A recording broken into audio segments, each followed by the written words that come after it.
అందరికీ నమస్కారం.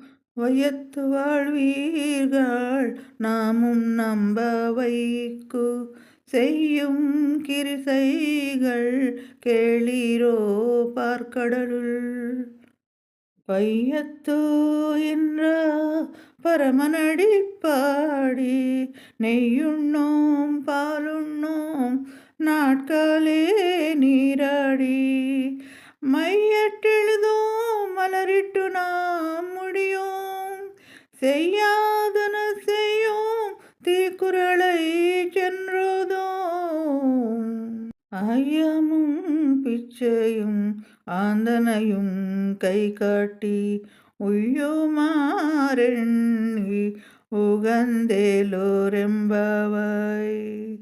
గోదాదేవి ఈ పాసురంలో తోటి గోపికలకు ఈ వ్రతాన్ని ఆచరించేటప్పుడు పాటించాల్సిన నియమాలు, చేయకూడని పనులు మరియు ఆచరించవలసిన ధర్మాలను వివరిస్తుంది. ఈ గోపికలు వాళ్ళకి ఎన్ని బాధలు కష్టాలు ఉన్నప్పటికీ శ్రీకృష్ణుణ్ణి తలుచుకుంటూ ఆ భక్తితో ఉండటం వల్ల వాళ్ళెప్పుడూ ఆ బాధలను అనుభవించకుండా ఎప్పుడూ ఆనందంగా ఉంటారట. అందుకే గోదాదేవి వాళ్ళని ఈ విధంగా సంబోధిస్తోంది. కృష్ణుడు అవతరించిన కాలంలో ఈ లోకంలో పుట్టి దుఃఖమయమైన ఈ ప్రపంచంలో కూడా ఆనందమునే అనుభవిస్తున్న వారలారా, మేము మా వ్రతంలో పాటిస్తున్న నియమాలను చెబుతాను వినండి. పాలసముద్రమున శయనించి ఉన్న ఆ పరమేశ్వరుని పాదాలకు మంగళం పాడదము. ఈ వ్రతం సమయంలో నెయ్యి తినం, పాలు ఆరగింపము, తెల్లవారుజామునే లేచి స్నానం చేస్తాము, కంటికి కాటుక అనేది పెట్టుకోము, తలలో పూలు పెట్టుకోము, స్నానం చేసే జలంలో సుగంధ ద్రవ్యాలను కానీ ఎటువంటి సువాసన కలిగిన పువ్వులను కానీ మేము ఉపయోగించము. మా పెద్దలు ఆచరించదగని పనులు అంటే వాళ్ళు ఏవైతే చెడ్డ పనులు చెయ్యలేదో అటువంటి పనులను మేము కూడా చెయ్యము. ఇతరులకు బాధ అనేది కలిగించము. బాధపడే మాటలు కూడా మాట్లాడము.